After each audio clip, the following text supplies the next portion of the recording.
Fanny Despierres, il est 14h38. Nous sommes à 22 minutes des questions au gouvernement que vous allez pouvoir suivre en direct et en intégralité sur LCP, le canal 13 de la TNT. Alors vous connaissez notre dispositif. Nous sommes avec Elsa Mondingava et Stéphanie Despierres, salle des 4 colonnes, ainsi qu'avec Marion Becker qui se trouve déjà dans l'hémicycle de l'Assemblée nationale alors que les députés ne sont pas encore présents.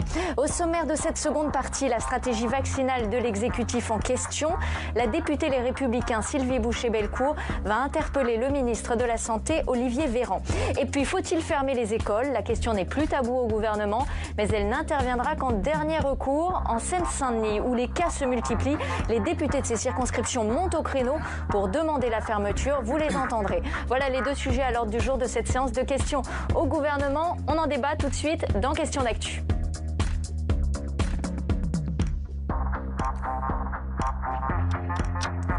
On en débat dans avec Frédéric Petit, bonjour et bienvenue. Bonjour. Vous êtes député Modem et démocrate apparenté des Français de l'étranger. Et avec Bertrand Pancher, bonjour. Bonjour. Bienvenue, vous êtes président du groupe Liberté et Territoire à l'Assemblée.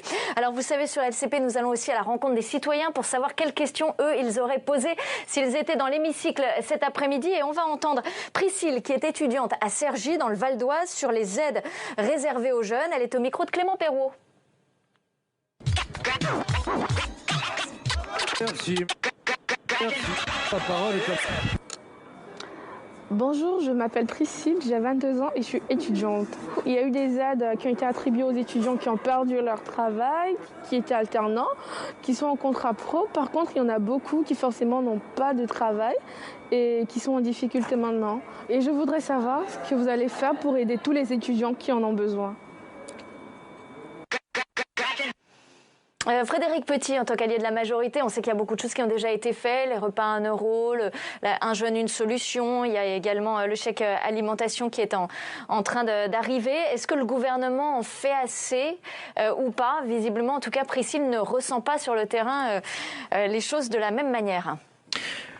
Oui, je crois qu'il faut... rappeler aussi que le drame que vit la jeunesse dans notre pays, le drame que vivent les étudiants, s'exprime évidemment par la fragilité économique, en particulier des classes moyennes, c'est-à-dire des classes qui n'avaient pas l'habitude d'être aidées et qui ont perdu des choses et qui sont maintenant fragilisées, la perte des petits boulots, mais elle est aussi, et avant tout, on va en parler avec les écoles tout à l'heure, elle est aussi dans le fait qu'ils ne peuvent plus aller à l'université, qu'ils ne sont plus en situation de rencontrer et d'ouvrir une étape de leur vie. Est-ce que le gouvernement en fait assez? Je crois que le gouvernement est à l'écoute. Nous avons mis d'énormes moyens sur la table. Nous avons voté, nous, au Parlement. Je rappelle que c'est quand même le Parlement et les députés qui votent le budget, bien qu'on nous oublie parfois quand on en fait l'apologie. Donc nous avons voté des aides qui sont assez énormes, qui ne sont pas toutes complètement utilisées. Après, il y a des discussions qui ouvrent, à partir de cette crise, qui ouvrent des débats qui sont plus des débats dans lesquels il faudra un jour s'inscrire, qui sont les débats sur le revenu universel étudiant ou pas, etc. Je pense que cette crise va relancer ces débats. Nous, au Modem, on est assez ouverts à ce genre de choses. Et c'est effectivement d'autres partis politiques défendent aussi un RSA jeune ou un revenu minimum jeunesse. Jeune, c'est pas pareil. Est-ce que c'est votre cas éventuellement, Bertrand? Oui, moi je voulais dire à Priscille. Qu'est-ce que vous mettez dedans? Je voulais dire à Priscille qu'il faut réouvrir le dossier du RSA jeune. C'est-à-dire qu'il faut faire en sorte que les jeunes, en commençant par ceux issus de familles plus défavorisées, plus en difficulté, puissent disposer d'une aide pérenne beaucoup plus importante. Comment pas être frappé par les grandes difficultés des étudiants dans le cadre de cette crise. Moi qui suis l'élu d'un département rural, ça saute aux yeux. 25% des bacheliers expliquent maintenant que la crise a une influence sur leur choix pour les études supérieures. Vous vous rendez compte, 25%. Et je crois qu'il y a près de 70% des étudiants qui se disent en France maintenant favoriser les études courtes. Tout ça, c'est pas normal. C'est bien de maintenir un système éducatif à haut niveau. Encore faut-il que ça soit pas un système éducatif qui soit réservé aux classes privilégiées. Allez, on retourne tout de suite dans l'hémicycle. À présent, retrouver Marion Becker. Marion, quel est le menu des questions au gouvernement? Eh bien Brigitte, la crise sanitaire sera une nouvelle fois au cœur des préoccupations des députés dans l'hémicycle cet après-midi. 4 députés de l'opposition interrogeront les ministres sur la politique, la gestion de cette crise et principalement la politique vaccinale qu'ils considèrent un échec à gauche comme à droite. Et puis, autre question sensible, la situation en Seine-Saint-Denis où les cas de coronavirus se multiplient. La situation inquiète particulièrement. Les écoles sont fortement touchées et les fermetures de classes se multiplient. Question également des députés sur les services de réanimation. Marion, quels autres thèmes seront abordés cet après-midi ?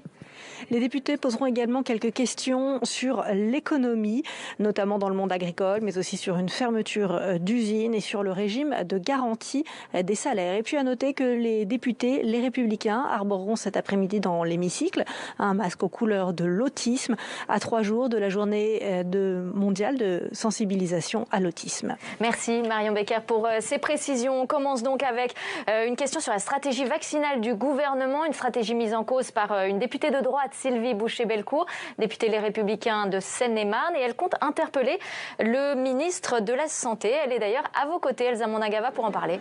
Oui, une députée qui participe à cette vaccination en tant qu'infirmière. Vous piquez dans les centres de vaccination de votre circonscription en Seine-et-Marne. Quelle est la situation? Avez-vous les doses suffisantes? Alors effectivement, j'essaye d'aider au maximum de ce que me propose mon agenda, on va dire. Oui, je vais aider pour le centre de vaccination de Nemours, certainement prochainement sur le centre de vaccination de Fontainebleau. Et comment ça se passe ? Ça se passe plutôt bien, mais on pourrait aller plus vite si on avait beaucoup plus de doses. En fait, le gouvernement nous dit oui, il faut accélérer la vaccination, mais on manque de doses. Moi, ce que je ne comprends pas, c'est que là, on est quand même la 6e puissance mondiale, et pourquoi on n'arrive pas à produire nos propres vaccins ? Dans votre question, vous allez aussi revenir sur cette crainte des soignants de devoir trier les patients en réanimation. Oui, alors moi je ne sais pas, mais je pense que comme beaucoup de personnes, on a été alertés ce dimanche par 2 tribunes de professionnels de santé, de médecins qui craignent vraiment dans les jours qui viennent devoir faire le tri des patients au moment de leur entrée en réanimation. Et pour moi, ça c'est vraiment inconcevable en tant que soignante. Et je comprends les médecins, ce choix est très difficile à faire. Et le serment d'Hippocrate ne va pas dans ce sens. Le fait de trier les patients, c'est une ligne rouge selon le gouvernement. On écoutera donc la réponse du ministre de la Santé à votre question. Merci Elsa Monagava. Frédéric Petit, vous avez entendu la députée Les Républicains Sylvie Boucher-Bellecourt. Effectivement, le gouvernement dit qu'il faut accélérer la vaccination. C'est la stratégie qui a été arrêtée. On a les vaccinodromes, on a les vétérinaires, les pompiers, les médecins, les pharmaciens, mais on n'a pas de doses. Oui, alors d'abord je vais vous parler de ma circonscription parce que moi je suis dans une circonscription où j'ai 16 pays et je crois que le regard qu'on peut poser sur la France, y compris sur le plan politique, mais aussi sur le plan de la stratégie par rapport à la crise en général et à la vaccination, est quand même relativement favorable quand on voit ce qui se passe ailleurs. C'est-à-dire qu'on peut de quel pays on parle là? Là on parle Allemagne, Europe centrale et Balkans.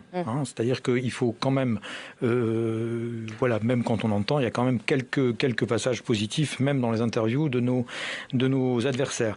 Alors après, sur la stratégie de vaccination, moi ce que je remarque, et c'est mon job, je ne suis pas moi médecin, je n'ai pas fait ce métier comme notre collègue qui vient de parler. Par contre, ce que je remarque et qui est absolument important, c'est que le rôle du politique, c'est pas d'aller chercher le meilleur scientifique possible et d'opposer à d'autres scientifiques. J'ai entendu qu'un groupe voulait qu'on ait notre propre comité scientifique à l'Assemblée. Le rôle du politique, c'est quand même d'aller acheter les vaccins. C'est ce qui s'est passé au niveau de l'Europe. Est-ce que vous pensez que ça a été un échec, par exemple ? Non, je ne pense pas que ça a été un échec. Je pense qu'on affirme des solidarités qui sont importantes. Je crois profondément en l'Europe. Je crois profondément que ce qui se passe en ce moment sont des choses qui sont à l'honneur de notre pays, y compris sur un certain nombre de doses qu'on accepte de donner à d'autres. Il y a des pays qui sont plus en souffrance que nous.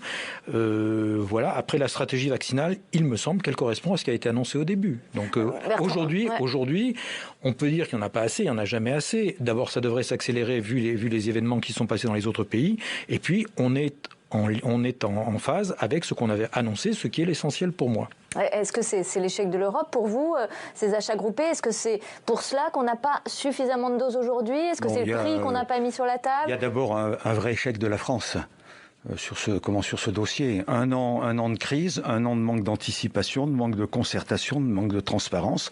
On a commencé avec le problème des masques, c'est ensuite le problème des tests, c'est maintenant le problème des vaccins. On n'a jamais vu un cafouillage pareil. Moi, je suis élu d'un département rural, j'avais un médecin encore ce week-end qui me disait, écoute, tu comprends, on nous appelle pour dire on a 400 vaccins qui arrivent, on passe 400 coups de téléphone, les vaccins n'arrivent pas, on rappelle 400 personnes pour dire il n'y a pas de vaccin, on rappelle 3 jours après pour dire finalement on en a 200, on est obligé de rappeler toutes les personnes âgées qui se débrouillent par leurs propres moyens. Enfin, qu'est-ce que c'est que ce pays où tout est centralisé par le président de la République? Pourquoi ne faisons pas nous confiance au territoire, aux médecins, ça réglerait pas le problème des doses finalement. Mais évidemment que ça règle pas le problème des doses. Tout le monde sait que les doses, on les a pas en nombre. Mais c'est le problème des priorités, c'est le problème de la formation, de la transparence. C'est vraiment du cafouillage. Les Françaises et les Français sont énervés. J'avais encore, la semaine dernière, une personne âgée qui m'appelle, il me dit, Bertrand, tu sais combien j'ai passé de coups de téléphone pour ne pas avoir de rendez-vous? Je dis combien? Il me dit 98. 98, j'arrête. Qu'est-ce que c'est que ce pays où on fait si peu confiance au territoire? Il faut quand même faire très très attention parce que tout ça, ce sont des remontées vraiment de mécontentement. On pourrait faire beaucoup mieux avec vraiment beaucoup de transparence en faisant confiance aux uns et aux autres. Oui, je trouve mon collègue très sévère sur. Il y a des choses où on n'a pas été les meilleurs du monde. Je le trouve très sévère sur la transparence parce que il faut quand même. Je sais qu'il me rejoindra. Au moins hors antenne. Il y a quand même, on est dans un pays très centralisé, c'est-à-dire qu'on a une très grosse administration. Il ne faut pas non plus mettre tout sur le dos du président de la République ou du gouvernement. Et je regardais, puisque vous faisiez une comparaison européenne tout à l'heure, un sondage qui dit qu'on est 21e sur 27 dans la vaccination en Europe. Écoutez, on est à la traîne quand même. Je vous rappelle que chacun sa stratégie. Ça dépend ce qu'on vaccine, ça dépend ce qu'on fait, ça dépend ce qui se passe, ça dépend si on a fait 2 doses, si on n'a fait pas 2 doses, etc. Nous avons une stratégie qui est calquée. Si vous regardez le chiffre qui est important, c'est qu'on est en phase avec ce qu'on avait annoncé. C'est le premier rôle du parlementaire que je suis. Et deuxièmement, nous sommes en phase avec l'utilisation des doses que nous recevons. Vous avez elle n'est pas difficile cette courbe-là. C'est-à-dire qu'on vaccine exactement suivant les doses que nous recevons et que nous allons recevoir. Je ne vois pas ce qu'on peut faire. Évidemment, après, on peut toujours dire qu'il vaudrait mieux vacciner ceci, qu'il faudrait changer les priorités. Mais on est exactement dans ce qu'on a dit qu'on allait faire. Exactement. Et on est exactement dans la courbe. C'est-à-dire qu'on vaccine au maximum de ce qu'on reçoit.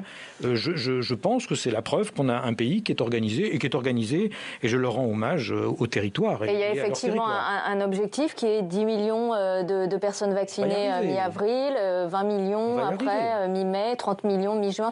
Vous y croyez ? Oui, mais forcément, on va y arriver. C'est pas le sujet. Le sujet, c'est de faire en sorte que tout le monde soit rassuré, informé, et qu'il y ait vraiment une concertation pour que les actions se mettent en place normalement, comme dans tous les pays qui nous entourent. Alors, on va continuer à parler de la crise sanitaire avec le nombre de cas de Covid et de cas contacts qui explosent dans les écoles, et particulièrement en Seine-Saint-Denis. Stéphanie Despierres, vous êtes aux côtés de Stéphane Peu, qui est député gauche démocrate et républicaine, communiste de Seine-Saint-Denis, justement. Stéphane Peu, bonjour. Qu'est-ce que vous allez demander au gouvernement pour votre département ? Je vais demander au ministre de l'Éducation de tout faire pour que les écoles restent ouvertes, mais en s'en donnant les moyens, en prenant les bonnes mesures concrètes pour que les écoles restent ouvertes. On sait à quel point ça a été un drame social et psychologique quand elles ont fermé au printemps dernier. Et je vais lui formuler un certain nombre de propositions, parmi lesquelles le fait que le vaccinodrome qui va ouvrir ses portes le 6 avril, la semaine prochaine au Stade de France, avec 10 000 vaccins par semaine. Il y a des lignes de vaccination pour vacciner en priorité les personnels des écoles, pour tout faire pour rétablir l'enseignement et l'école dans ce département de la Seine-Saint-Denis, où les gens sont les plus exposés, les plus contaminés, mais les moins bien soignés et les moins vaccinés. Très concrètement, à l'école, qu'est-ce qui pourrait être fait au quotidien qui n'est pas fait ? Il y a au moins 3 choses. Une politique de remplacement, pour que quand un prof est cas contact ou testé positif, il puisse être remplacés. Les tests salivaires, aujourd'hui, c'est un fiasco total. Tester les enfants et les isoler quand il y a un cas positif. Et puis, bien sûr, vacciner le corps enseignant. Merci beaucoup pour vos explications. Merci Stéphanie Despierres. Et puis il y a un autre député de Seine-Saint-Denis qui est Éric Coquerel et qui est député La France Insoumise cette fois, qui lui aussi se pose beaucoup de questions sur les écoles alors que la situation est assez catastrophique sur place. Stéphanie Despierres, c'est à vous. Alors vous aussi, vous êtes député de Seine-Saint-Denis. On a entendu votre collègue communiste dire il faut garder les écoles ouvertes, mais tout n'est pas fait pour que ce soit en bonnes conditions. Quel est votre point de vue ? Mon point de vue, c'est qu'on est dans une situation d'urgence de par la faute du gouvernement. Voilà, si on est dans une situation d'urgence, c'est qu'il n'y a pas assez de lits dans les hôpitaux. C'est ce que nous disent, moi j'étais à Bichat hier, c'est ce que nous disent les soignants. Donc du coup, situation d'urgence, il faut prendre une décision. Alors, soit ils sont capables de dédoubler dans les jours à venir toutes les classes en demi-groupe de tous les établissements scolaires des zones les plus touchées, notamment Seine-Saint-Denis, soit effectivement il va falloir qu'ils ferment. Mais c'est à eux que ça appartient cette décision et en tout cas c'est une mauvaise solution des deux côtés. On ne peut pas laisser les hôpitaux être submergés comme ils risquent de l'être dans les jours à venir. Donc vous ne prenez pas position sur la fermeture ou l'ouverture des classes ? On leur demande d'agir parce que là la situation actuelle ils n'agissent pas. Ils laissent les établissements se débrouiller, ils punissent par des sanctions administratives les enseignants qui demandent leur droit de retraite. Ça c'est pas une politique. Ou alors ça les agace. Monsieur Blanquer est agacé, paraît-il. Enfin bon, c'est un des principaux lieux de contamination et pour l'instant, rien n'a été fait pour l'empêcher. Merci beaucoup et puis on vous laisse rejoindre l'hémicycle pour poser votre question. Merci Stéphanie Despierres. Frédéric Petit, l'exécutif a toujours dit que les écoles devraient fermer en dernier. Aujourd'hui, ce n'est plus tabou. C'est ce que dit aussi le gouvernement. Ça veut dire qu'il faut s'attendre à des fermetures d'écoles, peut-être très prochainement ? Écoutez, je suis parlementaire, je ne suis pas le gouvernement, mais je voudrais dire quelque chose sur les écoles. Moi, je suis très fier d'être français dans ma circonscription sur les écoles. J'étais encore la semaine dernière en réunion, évidemment à distance, avec des familles qui vivent en Allemagne. En Allemagne, les écoles sont fermées, il y a des enfants qui sont perdus. Les enfants qui sont à l'école française sont bien gérés à distance. Il y a des gens qui regrettent en Allemagne de ne pas être dans les écoles françaises. Donc on a des taux de contamination qui explosent dans les écoles, et notamment en Seine-Saint-Denis. Et il y a le cas de Drancy, 20 parents d'élèves qui sont morts depuis le début de la crise sanitaire. Dans 93, la situation est dramatique. Donc qu'est-ce qu'on fait là dans le 93 ? Je crois que la position du gouvernement est très claire. Il ne s'obstinera pas à laisser des clusters se développer. Il l'a toujours dit d'ailleurs. Là, on n'est pas tout à fait d'accord avec M. Peu, et je crois que M. Peu a relevé en négatif, en creux, a relevé le coup de chapeau que j'ai tiré au gouvernement sur cette décision, qui est une très bonne décision. On ne peut pas prendre une décision politique uniquement calquée sur une décision médicale. Donc la décision politique de ne pas fermer les écoles était une très bonne décision. Je remarque que notre collègue de la France Insoumise passe son temps à dire « il »,« eux » et à ne pas répondre aux questions de qu'est-ce qu'il ferait, qu'est-ce qu'il faut faire, alors qu'il est parlementaire comme nous. Moi, ma position est très simple. Il ne faut pas évidemment laisser se développer des clusters. Je crois que c'est ça qui n'est plus tabou. C'est-à-dire que s'il y a des écoles qui explosent, nous savons très bien que ces quartiers populaires, pour qui moi j'ai beaucoup d'affection, je crois qu'ils sont l'avenir de notre pays, ces quartiers populaires. J'y ai passé 20 ans de ma vie ou 15 ans de ma vie. Voilà, on ne va pas faire n'importe quoi. Et c'est ce que le gouvernement dit. Aujourd'hui, un cas de Covid et on ferme la classe. Il faut changer un certain nombre de règles, certainement. Le président doit parler vite, selon vous, sur les écoles. Il y a urgence ou pas ? La vraie urgence aurait été d'abord de ne pas en arriver là. Moi, je n'arrive toujours pas à comprendre pourquoi le président de la République n'a pas confiné le pays fin janvier, alors que le Conseil scientifique le demandait. Confinement total, général, national, avec les écoles ? J'ai réclamé de l'opinion publique qui était prête. Et ça nous a été quasiment annoncé par le Premier ministre. Mais vous dites on est trop centralisé, on est trop jacobin, et puis finalement là, vous demandez un confinement national ? On écoute, alors qu'il y a toute la façade ouest qui est plutôt calme. On a un conseil scientifique, on a mis en place un conseil scientifique, on l'écoute quand ça nous intéresse. Bon, on aurait dû reconfiner le pays, on l'a pas fait, on s'est estimé plus malin que d'autres. Mi-mars, on attendait des mesures plus ambitieuses, elles n'ont pas été prises. Le bateau est en train de couler et on se demande ce qu'il faut faire. Dont acte. Alors maintenant, concernant les écoles, évidemment, je voudrais rendre hommage aux enseignants. Au moins, pendant la crise, on a découvert l'importance des enseignants. Donc il faut les vacciner en priorité. Il faut les vacciner maintenant, évidemment en premier. Et puis si on prend des mesures, si vraiment on pouvait et pour une fois concerté avec les uns et les autres, notamment les collectivités territoriales, quoi. Moi, le maire de Bar-le-Duc, que j'ai eu au téléphone tout à l'heure, me dit, tu comprends Bertrand, on ferme le collège chez moi à Bar-le-Duc, je l'apprends quasiment dans la presse, bon, j'apprends les informations par les parents d'élèves, qu'est-ce que c'est, enfin, qu'est-ce que c'est que ce pays, quoi. Alors c'est vrai qu'on est dans une situation... Ça fait 1 an que nous demandons des protocoles entre l'ARS, l'éducation nationale et les collectivités territoriales. On est capable, nous, d'expliquer toute cette difficulté. Encore faut-il nous faire confiance. C'est vrai que la situation est critique. Frédéric Petit, très rapidement, le gouvernement a dit que le tri dans les hôpitaux, le tri des malades, c'était une ligne rouge. Or, dans le JDD 41 médecins, on dit on ne pourra pas l'éviter, ce tri, aujourd'hui. Bertrand Pancher dit qu'il aurait fallu confiner, prendre la décision, en tout cas fin janvier, de confiner en février, en mars. Qu'est-ce qu'on fait aujourd'hui? Est-ce qu'il faut prendre une décision stricte, sévère, un confinement national par exemple? Alors, je ne vais pas prendre la décision à la place du gouvernement que je ne suis pas, encore une fois. Par contre, moi, je pense que la décision de janvier, je la soutiens. Je pense que c'est, voilà, dire qu'on écoute le conseil scientifique quand ça nous intéresse, non. On écoute le conseil scientifique, on écoute aussi le reste. Le conseil scientifique a d'ailleurs marqué dans son avis d'hier, il marque très simplement, il dit, nous ne jugeons que sur le plan médical, mais aucune décision ne peut être prise strictement sur le cas. Sauf que là, tous les médecins disent, attention, il y a un risque grave. J'ai tout à fait confiance dans ce gouvernement qu'il a déjà fait. Vous l'avez dit vous-même, rien n'est tabou. Rien n'est tabou. Après, il faut aussi comprendre, et c'est une remarque que mon collègue va tout à fait comprendre et sur laquelle on peut se rejoindre. Si on parle de territoire, ça veut dire qu'on est aussi capable de faire ce qu'on a déjà fait, c'est-à-dire de faire des balances. On n'est pas encore en blocage au niveau national. Il y a des départements qui peuvent se soutenir les uns les autres. Pourrait s'exprimer très prochainement sur la situation sanitaire. Elsa Mandin-Gava, on vous retrouve, vous êtes salle des 4 colonnes. Vous attendez les députés, les Républicains qui vont venir masquer aujourd'hui? Exactement, le masque, il est obligatoire, évidemment, mais regardez ce masque assez particulier, c'est pour la semaine mondiale de sensibilisation à l'autisme. C'est une initiative des députés, les Républicains, qui le porteront tous dans l'hémicycle. Que voulez-vous dire par ce masque? Que voulez-vous faire connaître? Eh bien, tout simplement, vous savez que l'autisme concerne un nombre très important, 3 millions à peu près de personnes, et c'est important de mettre en avant. Nous, dans notre secteur, il faut savoir que j'ai succédé à Daniel Fasquelle, qui a participé à la création du groupe Autisme ici à l'Assemblée nationale. Donc, j'ai jugé, étant très impliqué dans l'handicap en particulier et en général, eh bien, de faire cette action-là avec mes collègues, bien sûr. Merci, et on verra donc les députés, les Républicains masqués dans cet hémicycle. Merci Elsa Mandin-Gava, merci à vous d'avoir participé à ce débat. Et tout de suite, la séance de questions au gouvernement. Monsieur le ministre de l'Éducation nationale. La fermeture des écoles au printemps dernier a été une catastrophe, tant sur le plan psychologique que social. Chose rare.